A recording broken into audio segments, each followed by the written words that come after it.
Aftershocks of the Hoover.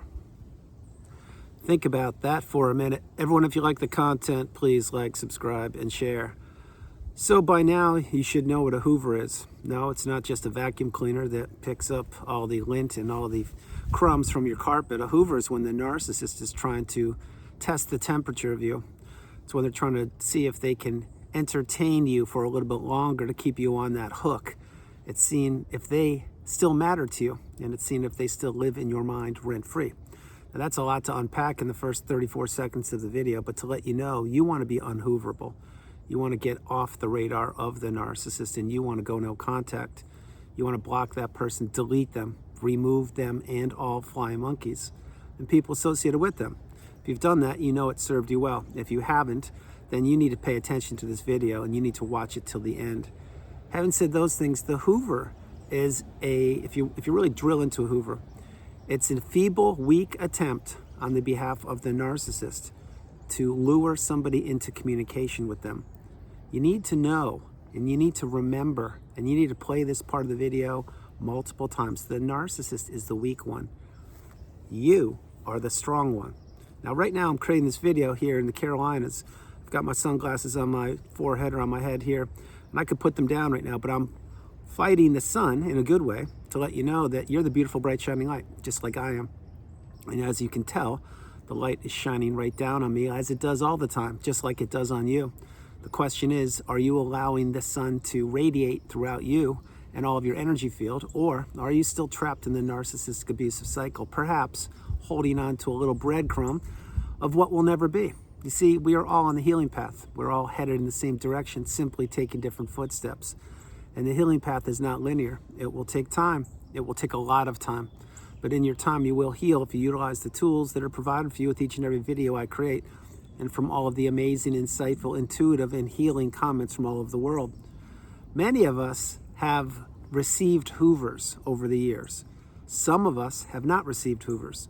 For those of us who have not received a Hoover, that's a good thing. That's a badge of honor. You don't want to get a Hoover. What you don't want is you don't want your energy to be disrupted any longer.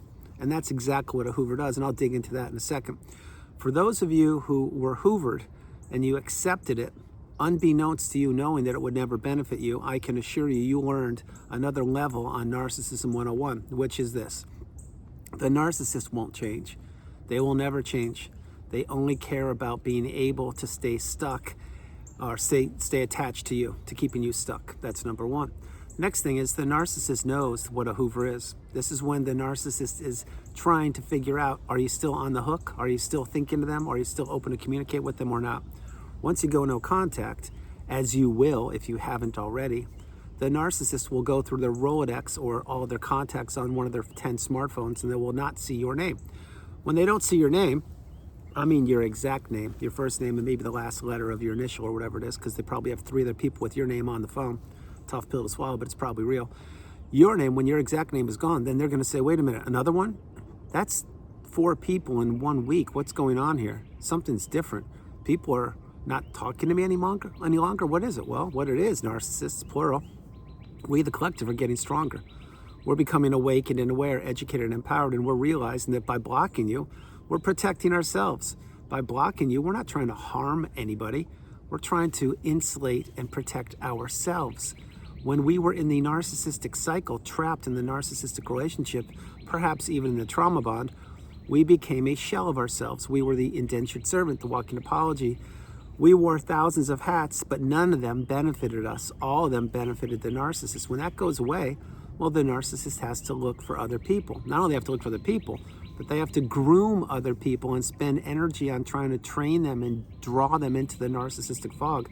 It's not as easy as perhaps you believed. It's not as easy as once one relationship ends, the narcissist just simply slithers off into the comfort of the new supply and they're on a whirlwind fake romance for 10 weeks. It doesn't work that way. How it works is there's drama, there's confusion, there's chaos, there's misrepresentation, there's misinterpretation, there's misinformation. The narcissist is playing everybody at the same table of abuse. Picture a poker game, if you will, cards. Well, the dealer is the narcissist. All the other people are people who are trying to win that hand to stay stuck to the narcissist. Maybe not the best example, maybe the best one I've ever come up with, but at that table of abuse, while the narcissist is dealing the cards and the narcissist has the cards fixed because the game is rigged, the more I think about this, is a great analogy, there's going to be one winner of the hand. That is the winner who will be abused most directly by the narcissist for a period of time. Then the other people who are stuck losing their money to the narcissist, what they're doing, or their time and energy, which is what we do when we're trapped, they'll continue to play, and hopefully they will win a time. This is how it works. Now, by no means am I putting the narcissist up on a pedestal, anything but. These people are low vibrational creatures. They exist in the underworld and they know it.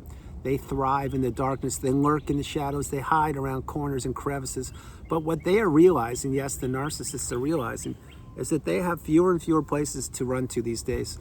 Why? Because the light is shining. Look around me. This is all abundance. You can hear the birds. You can see the trees. You can see the spring weather returning to the Carolinas. This is called living.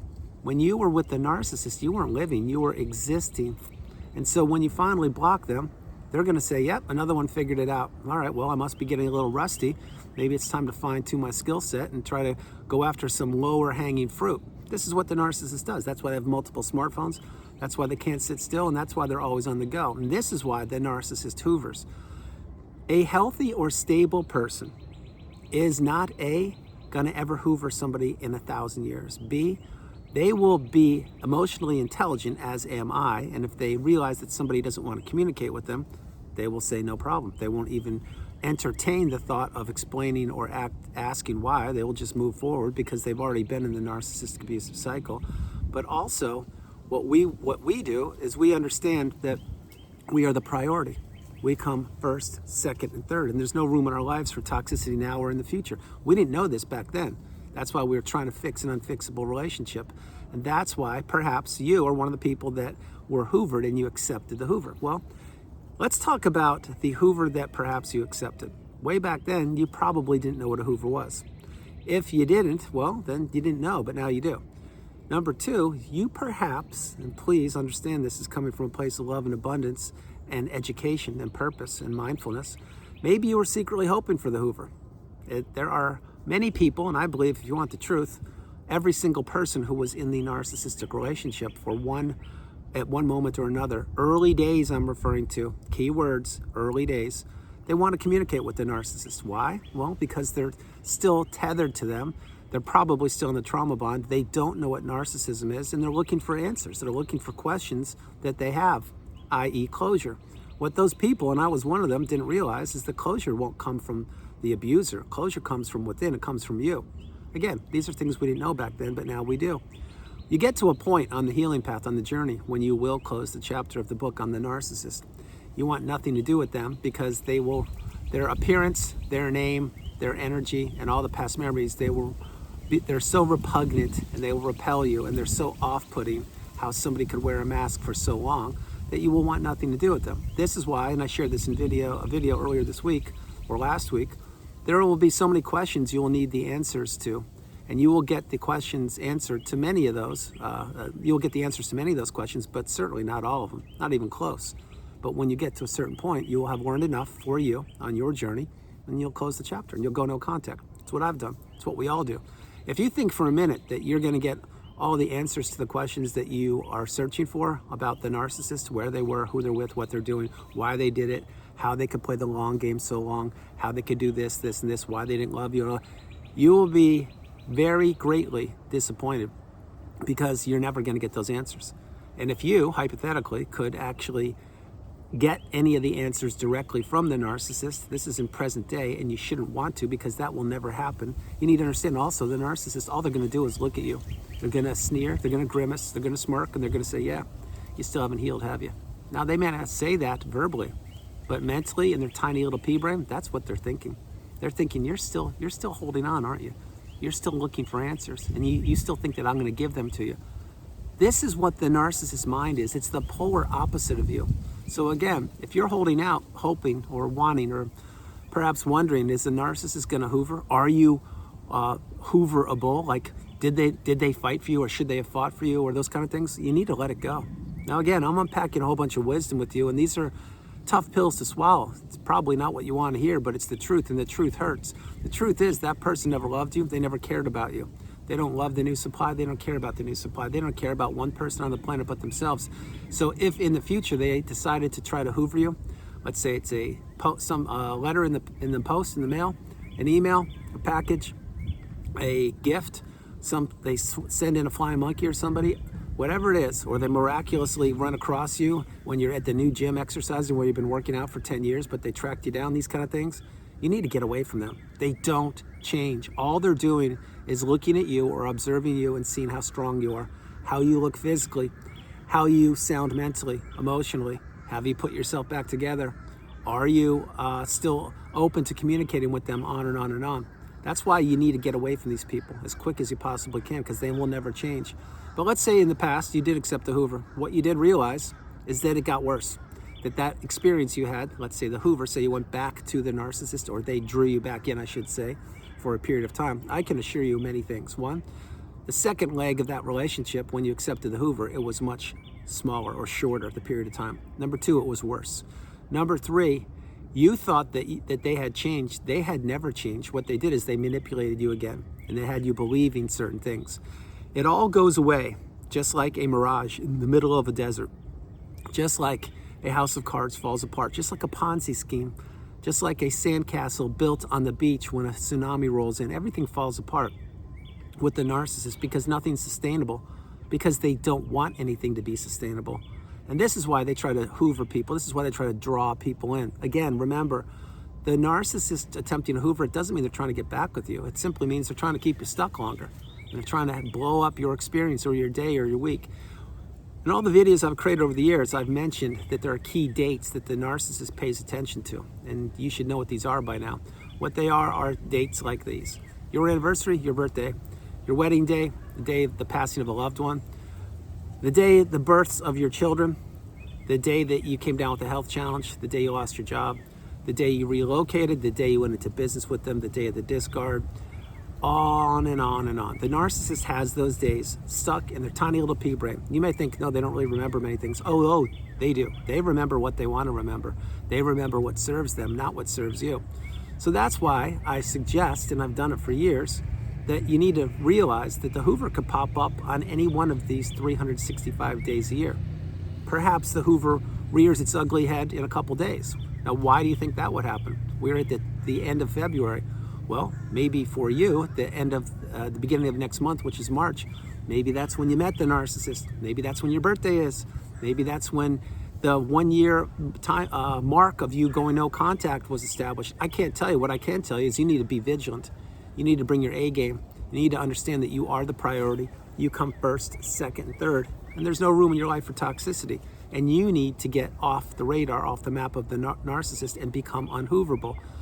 The narcissist will continue to do their best to draw people into webs of manipulation. And sometimes a hoover will pop up after a couple of weeks, maybe a couple months. Sometimes, and I've heard of hoovers popping up after 30 plus years. And you may think to yourself, well, who in their right mind would do that? And what happened there?